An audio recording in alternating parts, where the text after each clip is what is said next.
Admission series 2020।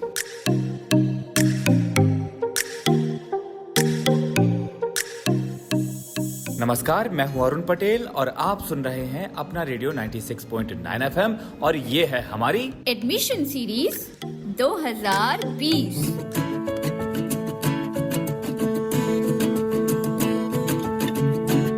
तो श्रोताओं, IIMC admission 2020 के इस अंक में हम आपको लेकर चल रहे हैं IIMC के दिल्ली कैंपस, जहां पर आज हम बात करने वाले हैं वहां के हिंदी पत्रकारिता और उर्दू पत्रकारिता के विभाग प्रमुख प्रोफेसर आनंद प्रधान से। इस अंक में हम बात करेंगे हिंदी पत्रकारिता के विकास और उसके भविष्य के बारे में। साथ में जानेंगे कि कोर्स में कितनी सीट्स हैं। केवल हिंदी पत्रकारिता ही नहीं, साथ में भारतीय भाषाओं में होने वाली पत्रकारिता का भविष्य क्या है। इसके साथ ही हम उनसे बात करेंगे भारतीय भाषाओं में पत्रकारिता की शुरुआत और उसको बढ़ावा देने वाले IIMC के कदमों के बारे में। इतना ही नहीं, हम उनसे ये भी जानेंगे कि इस पैंडेमिक सिचुएशन का मुकाबला करने के लिए IIMC किस तरह अपने छात्रों को तैयार करा रहा है, जिससे वो प्लेसमेंट और स्कॉलरशिप के परे एंटरप्रेन्योर जर्नलिज्म और मोबाइल जर्नलिज्म का प्रयोग कर पत्रकारिता को एक नए मुकाम पे पहुंचाए और रोजगार खोजने की जगह रोजगार देने की प्रक्रिया की शुरुआत करें। तो आइए चलते हैं सीधे IIMC के दिल्ली कैंपस और बात करते हैं हिंदी पत्रकारिता और उर्दू पत्रकारिता के विभाग प्रमुख प्रोफेसर आनंद प्रधान से।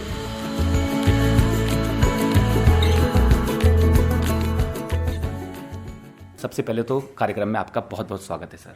बहुत बहुत धन्यवाद और अपने सभी श्रोताओं को मेरा भी नमस्कार। सर, मैं सबसे पहले आपसे ये एक सवाल नहीं है, ये एक निवेदन है, आप अपने आप को हमारे श्रोताओं से इंट्रोड्यूस कराएं सर। मेरा नाम, जैसा कि आप सब जान चुके हैं, आनंद प्रधान है। मैं भारतीय जनसंचार संस्थान में प्रोफेसर हूं और इस संस्थान से पिछले कोई 17 सालों से जुड़ा हूं। इस संस्थान में मैंने 2003 में असिस्टेंट प्रोफेसर के रूप में ज्वाइन किया था।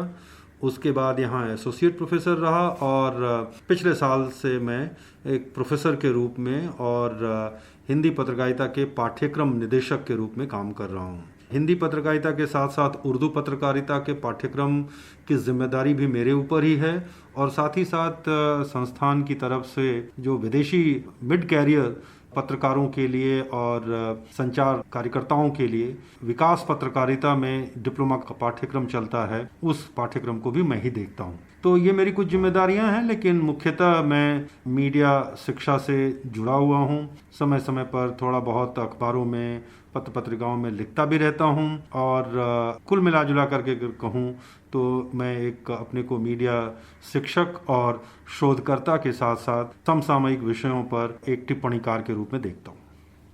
बहुत ही एक रिच एक्सपीरियंस मैं इसको कहना चाहूँगा आप रखते हैं सर मीडिया के क्षेत्र में, और अक्सर अपनी राय के लिए भी जाने जाते हैं और ख़ास तौर से media ethics and freedom speech जो कि आपके कोर्स डिज़ाइन का भी भाग हैं, उस पर आपकी एक महारत जो हासिल है उसके लिए देश भर में आप विख्यात हैं। सर, सबसे पहले हम बात करेंगे हिंदी पत्रकारिता पे, क्या है उसका कोर्स डिजाइन? जैसा कि सभी जानते हैं कि भारतीय जनसंचार संस्थान कई पत्रकारिता के कई क्षेत्रों में और विज्ञापन जनसंपर्क में डिप्लोमा पाठ्यक्रम ऑफर करता है। और डिप्लोमा पाठ्यक्रम में, जैसा कि आप जानते हैं कि इस समय भारतीय जनसंचार संस्थान कई भारतीय भाषाओं में डिप्लोमा पाठ्यक्रम चला रहा है। उसमें हिंदी सबसे शुरुआती भाषाओं में शुरू किया गया डिप्लोमा पाठ्यक्रम है और इस मामले में संभवतः भारतीय जनसंचार संस्थान एक अग्रणी संस्थान है जिसने देश में पहली बार हिंदी पत्रकारिता में डिप्लोमा पाठ्यक्रम 80 के उत्तरार्ध में शुरू किया था, 80 के दशक के उत्तरार्ध में। और इस पाठ्यक्रम को आप समझिए 33 साल हो चुके हैं। इस बीच भारतीय जनसंचार संस्थान ने कई और भी भारतीय भाषाओं में पाठ्यक्रम शुरू किए, जिसमें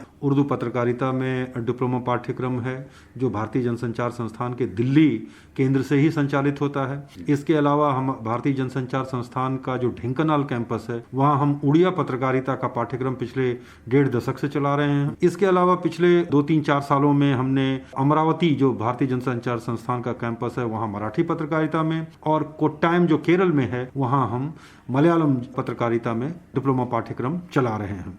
तो इन जो भाषाई पत्रकारिता में डिप्लोमा पाठ्यक्रम है, जिसमें हिंदी भी है और दूसरी भारतीय भाषाएं भी हैं, इन पाठ्यक्रमों का फोकस या उनके केंद्र बिंदु में निश्चित तौर पर उन भारतीय भाषाओं के, जैसे हिंदी पत्रकारिता में हिंदी की पत्रकारिता की जो परंपरा है और जो उसका विकास है, उसी के परिदृश्य में सारे पाठ्यक्रम को बुना गया है। और जैसा कि आप जानते हैं कि भारत में भाषाई पत्रकारिता का बहुत तीव्र विकास हुआ है, खास करके 80 के दशक के बाद, चाहे वो प्रिंट हो, चाहे वो बाद में पिछले दशक से टेलीविजन हो और कुछ हद तक रेडियो में भी, और अब डिजिटल में।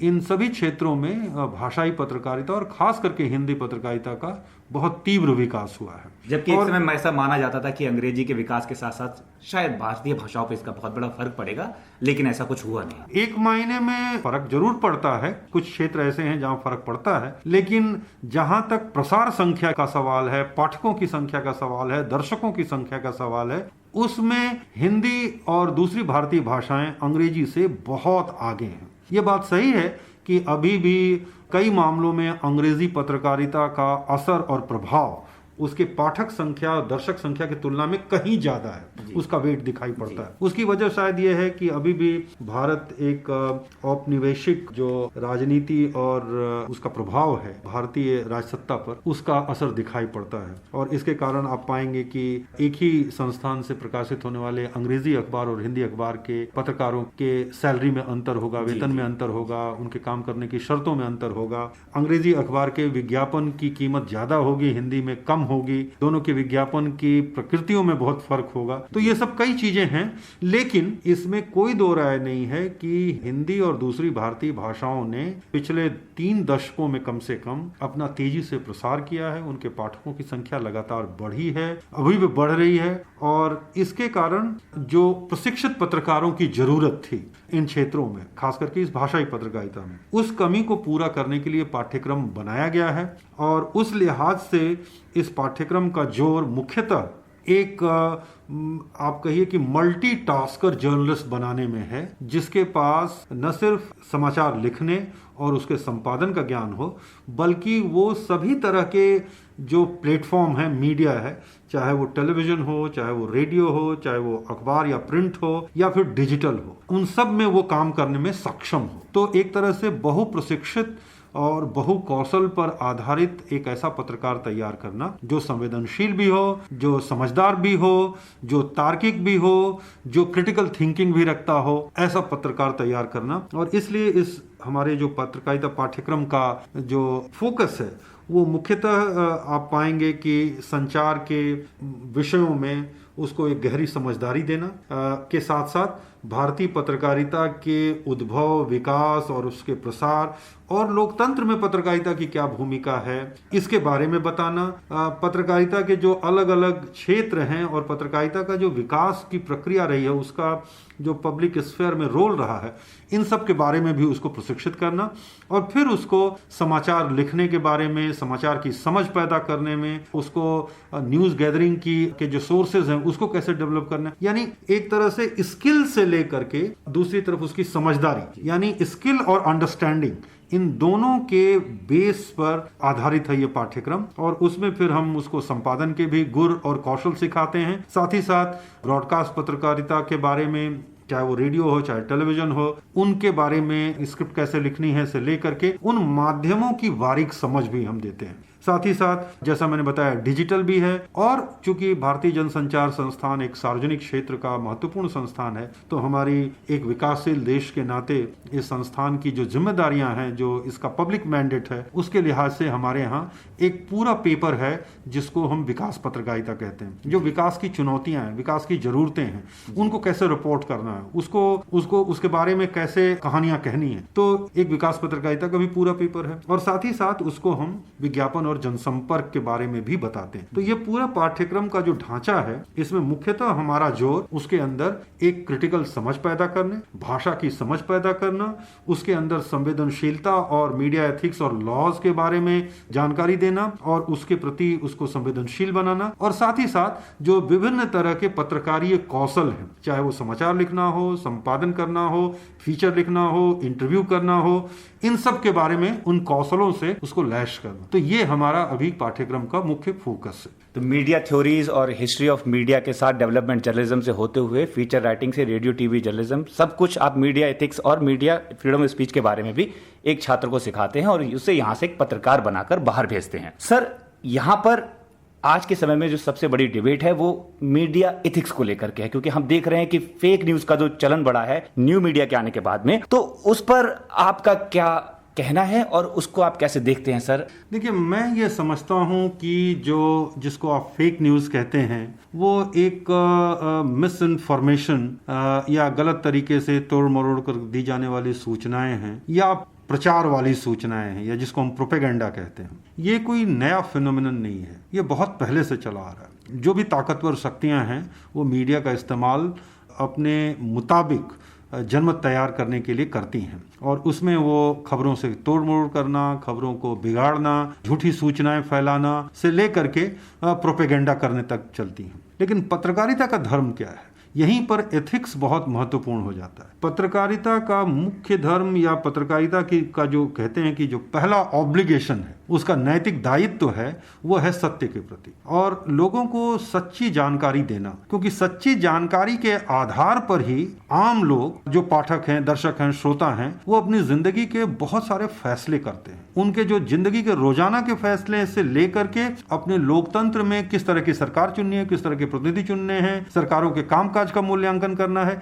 इन सब की जानकारियां उसके पास होना बहुत जरूरी है। एक नागरिक धर्म पूरा करने के लिए उसके पास हर तरह की जानकारी बहुत जरूरी है और इस लिहाज से मैं समझता हूं कि पत्रकारिता की भूमिका बहुत बढ़ जाती है। दूसरी बात यह है कि उसकी जो लॉयल्टी होनी चाहिए एक पत्रकार की, उसकी लॉयल्टी आम लोगों के प्रति होनी चाहिए। तो आम लोगों के प्रति लॉयल्टी और सत्य के प्रति दायित्व, इन दो धुरियों पर ही पत्रकारिता चलती है और यही कहिए कि पत्रकारिता की एथिक्स के कोर में है। तो चाहे वो प्रोपेगेंडा हो, चाहे वो आप कहिए कि मिस इन्फॉर्मेशन हो, डिसइंफॉर्मेशन हो या फेक न्यूज हो, पेड न्यूज हो, पेड न्यूज भी इसी का एक हिस्सा है, प्रोपेगेंडा का हिस्सा है। तो इन सब मामलों में एक पत्रकार से अपेक्षा की जाती है कि किसी भी तरह की जानकारी को, किसी भी स्रोत से आने वाली जानकारी को, जिसको हम कहते हैं कि पत्रकारिता की मूल आत्मा है क्रॉस चेकिंग और वेरिफिकेशन, यानी सत्य तक पहुंचने के लिए उसकी छानबीन करना,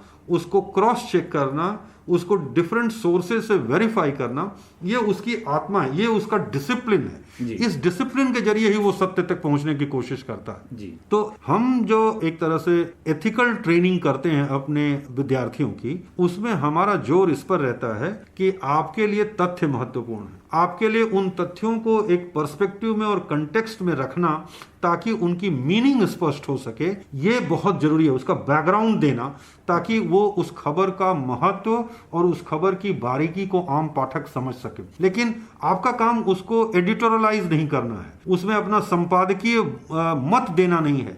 आपका काम लोगों को सही और सच्ची और जिसको कहिए कि आप क्रेडिबल इंफॉर्मेशन पहुंचाना है, एक्यूरेट इंफॉर्मेशन पहुंचाना है। तो हम ये चाहते हैं कि जो एक तरह से पत्रकारिता में आने वाले विद्यार्थी हैं वो इन सभी जो पत्रकारिता के बुनियादी उसूल हैं उन उसूलों में वो पारंगत हों। बाकी जो आर्ट और क्राफ्ट है पत्रकारिता का, जिसके जरिए वो अच्छी खबरें लिख सकते हैं, अच्छी कहानियां लिख सकते हैं, लोगों को इंगेज करने वाली कहानियां लिख सकते हैं, वो सेकेंडरी पार्ट है।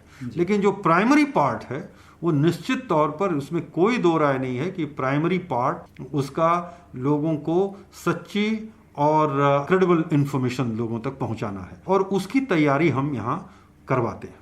तो स्किल से लेकर के अंडरस्टैंडिंग डेवलप कराना, ये कोर्स का जो कोर अंडरस्टैंडिंग है, ये इसी के तहत में एक पत्रकार को बनाया जाता है यहाँ पर सर कोर्स में शामिल होने के लिए सबसे पहले जो सवाल आता है हमारे जो भावी पत्रकार हैं उनकी नज़र में कि कितनी सीट्स हैं, और फिर उनके लिए अगर वो एडमिशन ले लेते हैं तो उनके लिए फी देने में कोई स्कॉलरशिप भी है क्या, उनको कोई सुविधा भी मिलेगी क्या? क्योंकि जो हमारे पिछड़े वर्ग से या फिर जो हमारे अति पिछड़े वर्ग से या फिर जो दलित समुदाय से आने वाले छात्र हैं उनको क्या क्या सुविधा है जो कि इकोनॉमिक बैकग्राउंड से हैं, तो उसके बारे में भी सर थोड़ा सा बताइएगा कि। तो अभी जो हमारे यहाँ हिंदी पत्रकारिता का पाठ्यक्रम है, डिप्लोमा पाठ्यक्रम जो दिल्ली केंद्र से चलता है, इसमें कुल 68 सीटें हैं, 68। इन 68 सीटों में सरकार के प्रावधानों के मुताबिक, नियमों के मुताबिक इस अनुसूचित जाति और जनजाति से आने वाले, जो अति पिछड़े वर्ग के लोग, और साथ ही साथ जो आजकल EWC यानी इकोनॉमिकली वीकर सेक्शन के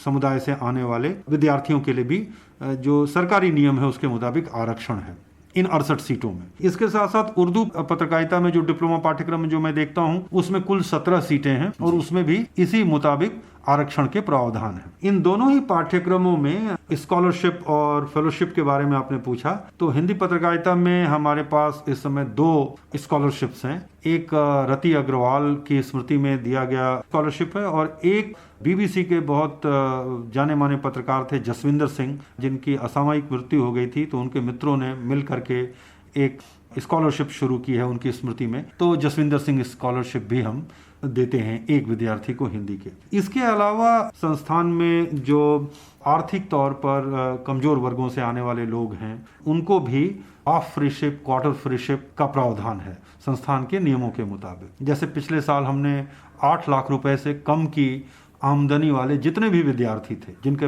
परिवार की सालाना आमदनी 8 लाख रुपए से कम है, उन सभी बच्चों को क्वार्टर फ्रीशिप दे दी गई थी। तो सबकी एक तरह से जो दूसरे सेमेस्टर की फीस थी उसमें से आधी फीस माफ हो गई थी। इस तरह के जो प्रावधान हैं जो सरकारी नियमों के मुताबिक हैं वो इस संस्थान में भी हैं और सभी पाठ्यक्रमों में लागू होते हैं। अब इसके बाद हम बात करते हैं एडमिशन प्रोसेस की, क्योंकि हम 2020 में देख रहे हैं कि परिस्थितियां बदल चुकी हैं। इस बार कोर्स में एडमिशन का प्रोसेस क्या है और आप एडमिशन की प्रोसेस में क्या देखेंगे एक छात्र में जिसको पत्रकार आप बनाना चाहेंगे अपने कोर्स के अंदर? देखिए, जो मैं समझता हूं कि इस बार का जो परिस्थितियां हैं, जैसा कि सबको जानकारी है, कोरोना और कोविड का जिस तरह से प्रसार हुआ है उसके कारण हम प्रवेश परीक्षा कराने में सक्षम नहीं हैं और उसको लेकर के कई सोशल डिस्टेंसिंग और इसके जो नॉर्म्स हैं उन कारणों से हम प्रवेश परीक्षा नहीं करा पा रहे हैं और इस कारण ही शायद हमें दाखिले की घोषणा करने में इतना समय लग गया, क्योंकि हम काफ़ी इस पर विचार विमर्श करते रहे। हम ये इंतज़ार भी करते रहे कि शायद स्थितियां बेहतर हो जाएं और हम प्रवेश परीक्षा करा सकें, लेकिन वो जैसी कि स्थिति दिख रही है आज जब हम बात कर रहे हैं तो अभी स्थिति में बहुत कोई सुधार नहीं हुआ है, कुछ एक जगहों को छोड़ करके। तो ऐसी स्थिति में प्रवेश परीक्षा करा पाना तो संभव नहीं था। तो उसे देखते हुए ये तय किया गया काफ़ी विचार विमर्श के बाद कि इस बार हम दाखिला मेरिट के आधार पर करेंगे। मेरिट का मतलब जो क्वालिफाइंग एग्जामिनेशंस हैं, और उसमें अब एक हम होलिस्टिक मेरिट देखना चाहते हैं। ये नहीं कि हम केवल ग्रेजुएशन के आधार पर। बहुत सारे बच्चों को ये शिकायत हो सकती है कि हो सकता है कि उनका ग्रेजुएशन में बहुत किन्हीं भी कारणों से अच्छे मार्क्स न हों, तो हमने ये तय किया कि हाई स्कूल और इंटरमीडिएट को भी हम कुछ वेटेज देंगे ताकि एक बच्चे का जो कंसिस्टेंट परफॉर्मेंस है उसको भी ध्यान में रखा जा सके। तो इस बार के दाखिले का जो तय किया गया है उसमें हमने ये तय किया है कि जो कुल 100 अंक की परीक्षा और मूल्यांकन है उसमें 20 अंक आपके हाई स्कूल के हासिल किए गए अंकों पर होगा तय। इसके साथ ही साथ उसमें जो इंटरमीडिएट है वो भी 20% के पास रहेगा, और बीए को जो कि क्वालिफाइंग एग्जामिनेशन है हमारे पोस्ट ग्रेजुएट डिप्लोमा में एडमिशन के लिए, उसको 40% हमने वेटेज दिया है, और जो इंटरव्यू है उसका वेटेज 20% है। तो इस तरह से इन 100 अंकों में किसी भी विद्यार्थी का मूल्यांकन हम करेंगे। अब इसमें जैसा कि आप स्पष्ट देख रहे हैं कि 10वीं 12वीं और ग्रेजुएशन या बैचलर्स में आपका जो परफॉर्मेंस है उसके आधार पर शॉर्टलिस्टिंग होगी, और शॉर्टलिस्टेड कैंडिडेट्स को ही हम इंटरव्यू के लिए बुलाएंगे। सभी विद्यार्थियों को हम नहीं बुला पाएंगे क्योंकि हमारे पास काफ़ी ज़्यादा विद्यार्थी आवेदन करते हैं। तो उनमें से जिन विद्यार्थियों को हम इंटरव्यू के लिए बुलाएंगे उनको हम ऑनलाइन इंटरव्यू के लिए ही बुलाएंगे। जैसा कि हमने तय किया है कि हम वो नहीं कर रहे हैं, इस बार संस्थान में नहीं बुला रहे हैं, वो अपने घर से बैठ करके, अभी हम उसके बारे में अभी तय नहीं किया है कि किस टेक्नोलॉजी प्लेटफॉर्म के जरिए करेंगे, लेकिन हम उसके जरिए ही करने जा रहे हैं। तो ये है, अब जैसा कि आपने पूछा कि साक्षात में क्या अपेक्षा करते हैं या एक हम किसी विद्यार्थी में क्या देखना चाहते हैं, तो पहली बात तो ये है कि जो लोग भी पत्रकारिता में आ रहे हैं उनके अंदर पत्रकारिता को लेकर के जो उनका एटीट्यूड होना चाहिए, वो उस एटीट्यूड में जो महत्वपूर्ण चीज़ें हैं जिसकी तरफ मैं इशारा करना चाहता हूँ। पहली बात तो ये है कि उनके अंदर एक क्रिटिकल थिंकिंग, आलोचनात्मक समझ होनी चाहिए। और आलोचनात्मक समझ का मतलब ये हुआ कि देश दुनिया के बारे में जानकारी हो, भारत के संविधान के बारे में उनको जानकारी होनी चाहिए। इसका मतलब ये भी हुआ कि भारत के इतिहास, अर्थव्यवस्था, राजनीति के बारे में उनकी समझदारी होनी चाहिए, ज्ञान होना चाहिए। साथ ही साथ हम उनसे ये भी अपेक्षा करते हैं कि इस प्रक्रिया में जब वो इंटरव्यू के लिए आ रहे हैं तो किसी भी पत्रकार में जो बहुत ज़रूरी है कि एक और अवलोकन की क्षमता होनी चाहिए। उत्सुकता से मतलब एक उसके अंदर अगर क्यूरियस माइंड नहीं है, अगर वो चीज़ों को देख करके चुप रह जाता है या उसके अंदर सवाल नहीं जगते हैं, तो हम समझते हैं कि वो पत्रकारिता के लिए उपयुक्त नहीं है। तो उसके अंदर एक क्यूरियस माइंड होना चाहिए, एक इंक्विजिटिव माइंड होना चाहिए, खोजबीन करने वाला मस्तिष्क होना चाहिए। वो चीज़ें जब भी वो देखता है तो उसके अंदर वो चीज़ें उसको परेशान करती हों, उनके बारे में जानकारी हासिल करने के लिए उसको प्रेरित करती हों, तो ये भी उसके अंदर होना चाहिए। तीसरी चीज़ जो हम उसके अंदर देखना चाहते हैं वो है, जो बहुत महत्वपूर्ण मानता हूँ पत्रकारिता और किसी भी क्रिएटिव फील्ड के लिए, वो है भाषा के बारे में उसकी समझदारी और भाषा पर अधिकार। तो मैं समझता हूँ कि हिंदी पत्रकारिता में हिंदी पर तो उसकी गहरी पकड़ और समझदारी होनी ही चाहिए। साथ ही साथ वो अगर बाइलिंगुअल हो या और कोई भारतीय भाषा जानता हो तो मैं समझता हूँ ये एक एडेड एडवांटेज है, ये एक तरह से उसको ज़्यादा बेहतर पत्रकार बना सकता है। तो भाषा की समझदारी और फिर उसकी अभिव्यक्ति की क्षमता, यानी कि अपने को जो उसकी जो क्रिटिकल समझदारी है भारतीय संविधान के बारे में, राजनीति के बारे में, अर्थव्यवस्था के बारे में, उसके पास भाषा भी है, उसके पास संवेदना भी है, उसके पास एक अवलोकन की क्षमता भी है।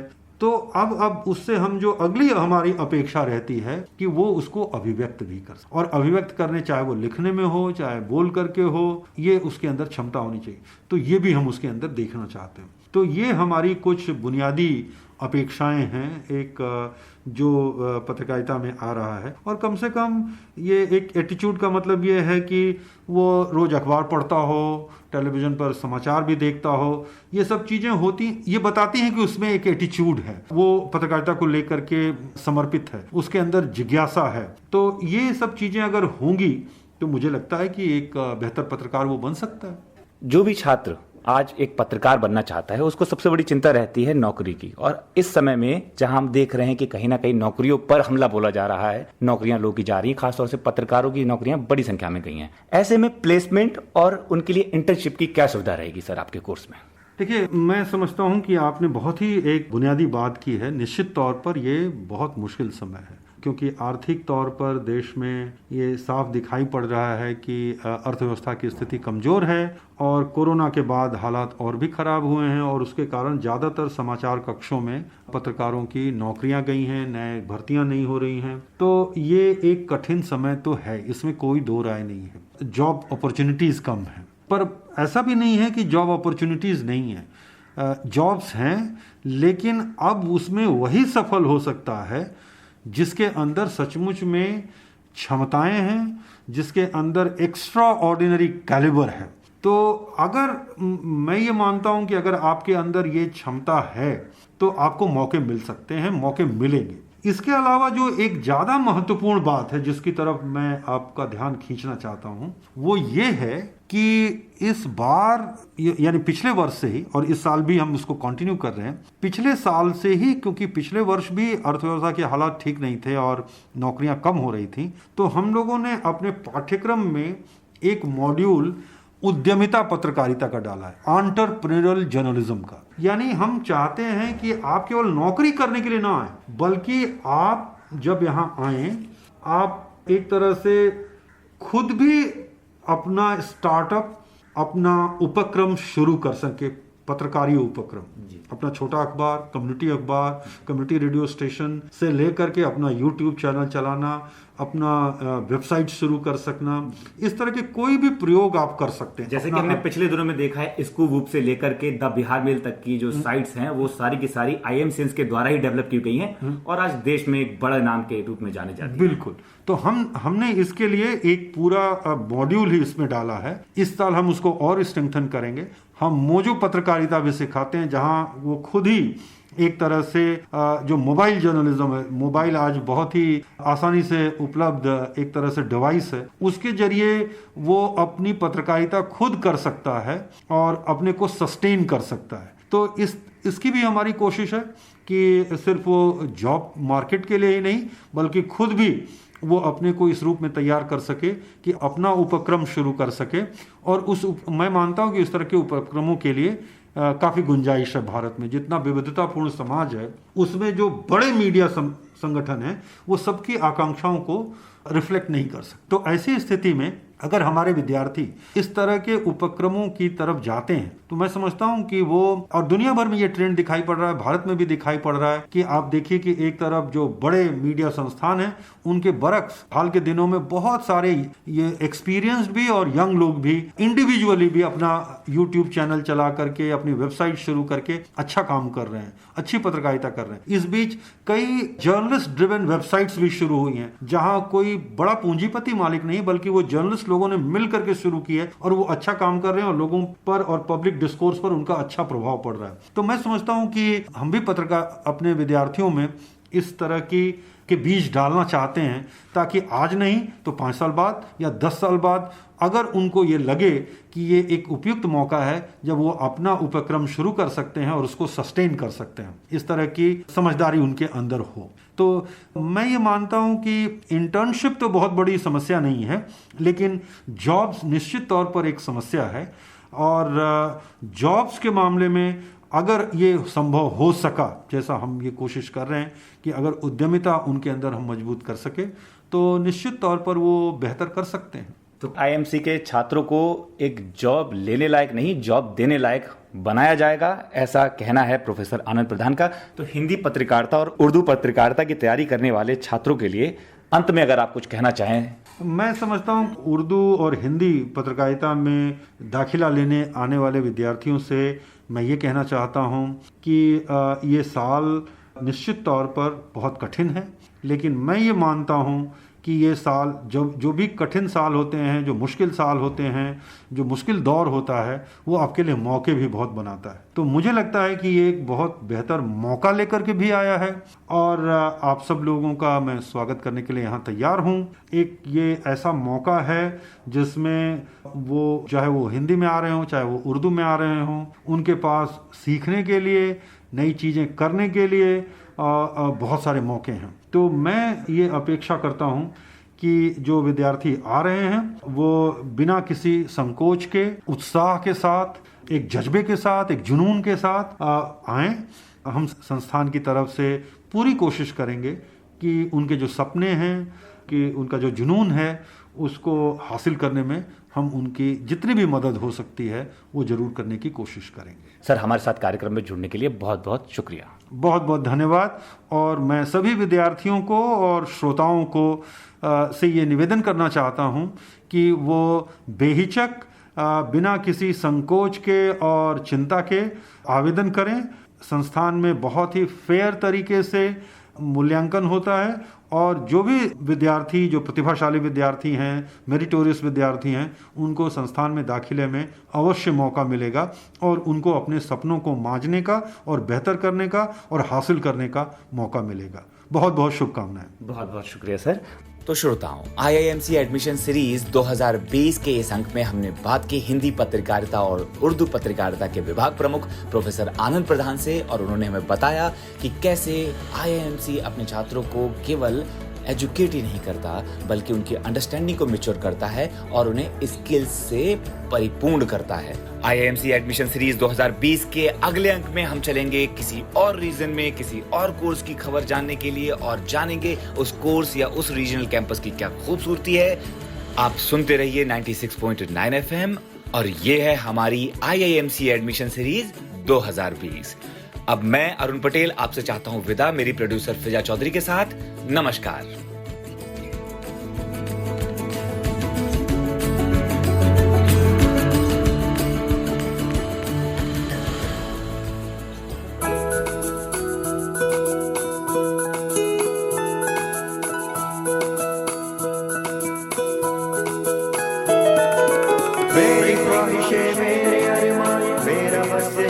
सपना जिंदगी में हर कोई समझे हम सफर मुझे अपना अपना बस अपना।